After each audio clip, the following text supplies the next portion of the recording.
평안한 아침이 되고 계시는지요?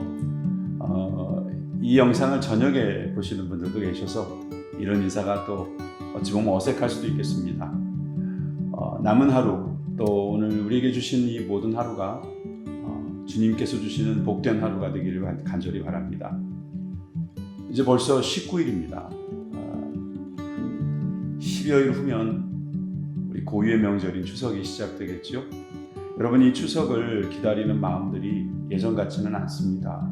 그렇지만 이제 한 10여일 앞둔 지금 고향에 계신 부모님들과 또 일가 친척들에게 한번 전화해 보시고, 또 추석에 대한 참 코로나 중에 어렵지만 여러 가지 또 계획과 생각들을 나눠보시면 어떨까 싶습니다.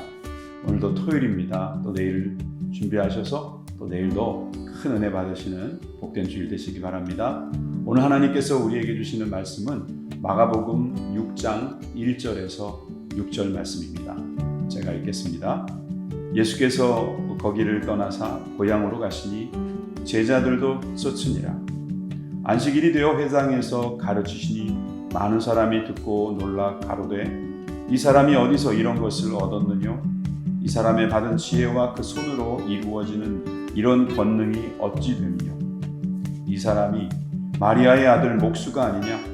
야고보와 요셉과 유다와 시몬의 형제가 아니냐? 그 누이들이 우리와 함께 여기 있지 아니하냐 하고 예수를 배척한지라. 예수께서 저희에게 이르시되 선지자가 자기 고향과 자기 친척과 자기 집 외에서는 존경을 받지 않음이 없느니라 하시며, 거기서는 아무 권능도 행하실 수 없어 다만 소수의 병인에게 안수하여 고치실 뿐이었고 저희의 믿지 않음을 이상히 여기셨더라. 이에 모든 촌에 두루 다니시며 가르치시더라. 아멘. 오늘은 충성교구의 교구장이신 이종 목사님께서 이 본문으로 고향무정이라는 제목의 말씀을 전해주시겠습니다. 귀한 말씀 들으시고 오늘도 기도하시면서 이 하루 정말 주님 안에서 승리하시기 바랍니다. 승리하십시오.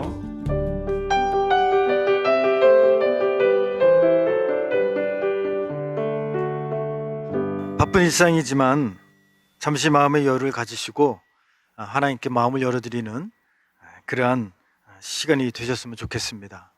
오늘 설교 제목은 고향무정입니다. 윤우명의 책 꽃에 나오는 이야기를 말씀드리고자 합니다. 고향은 내게 아름답고 그리운 풍경으로만 남아있는 것은 아니다. 그것은 슬픔과 아픔으로 다가오는 곳이기도 하다. 가난이 있었고 이별이 있었다. 그래서인지 나는 지금도 고향으로 갈 때면 마음을 굳게 다잡는다. 자칫 감상에 빠지다간 걷잡을 수 없이 흐트러지겠기 때문이다. 여러분, 이 고향에 대한 사람마다의 생각은 다 틀립니다.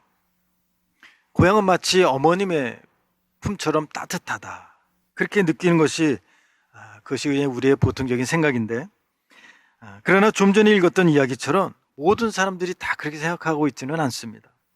저도 마찬가지입니다. 저도 한마디로 얘기하면 고향무정입니다. 저희 고향은 서울 미아리죠. 또 자라난 곳은 서울 종로구 창신동 423번지. 고향의 흔적은 도시개발 때문에 그 흔적조차 사라지고 지금 찾아볼 수가 없습니다. 고향의 냄새도 이젠 기억할 수가 없게 되었습니다. 자, 조금 있으면 추석 명절이 다가오는데 정부에서는 코로나 때문에 이 고향 방문을 자제해달라고 신신당부하고 있습니다. 올해는 여러분 우리 고향 방문하는 것을 좀 자제해 주실 수 있기를 부탁을 드립니다. 자, 안전한 백신이 나올 때까지는 우리가 좀 더 신경 써야겠죠. 본문을 보시면은요, 오늘 예수님께서는 갈릴리 해변의 마을을 다니시면서 복음을 전하고 계셨어요.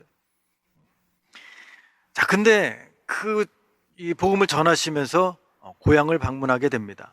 근데 주님이 그 고향에 가셔서 참 쓰라린 어떤 그런 경험을 경험하게 됩니다.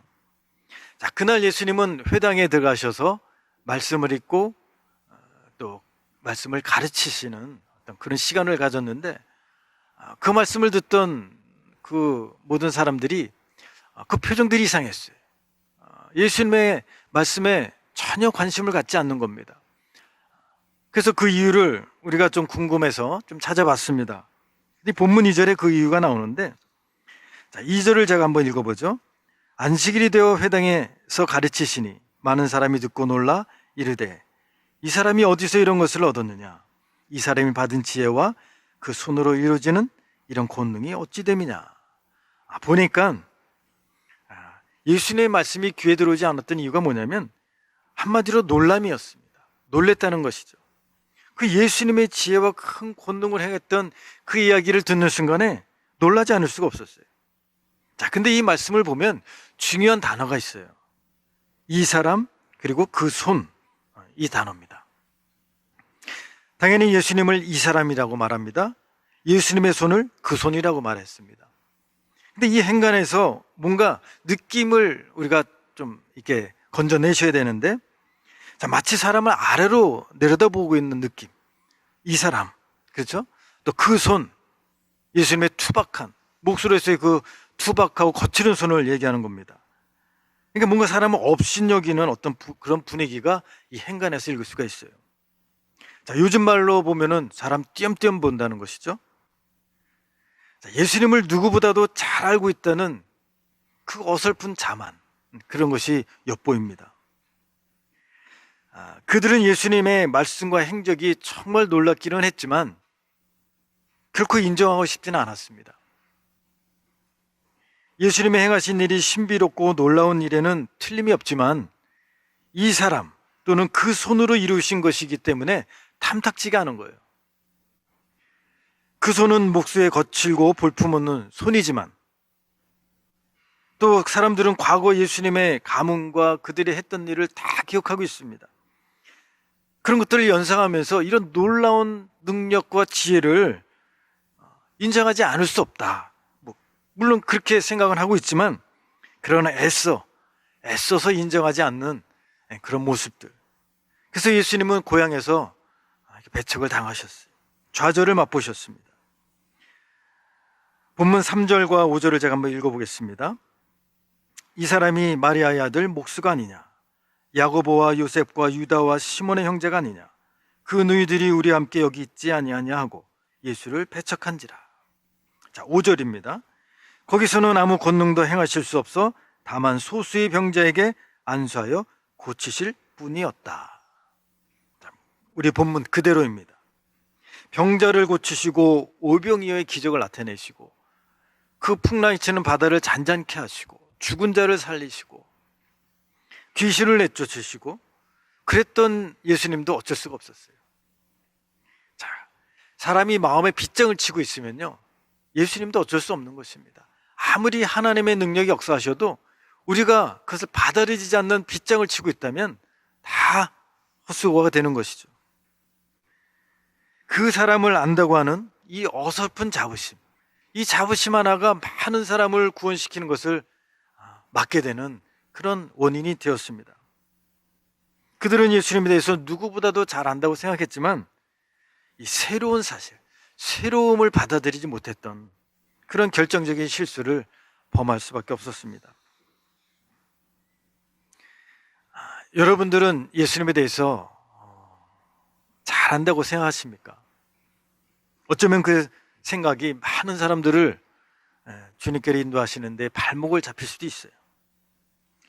그러나 주변의 모든 사람들이 나를 좀 더 하나님께로 더 깊이 다가설 수 있는, 더 깊이 할 수 있는 그 하나님의 메시지를 담고 있는 그런 사람들이다, 이렇게 생각할 수만 있다면 저와 여러분의 삶은 훨씬 더 새로워질 것을 저는 믿습니다.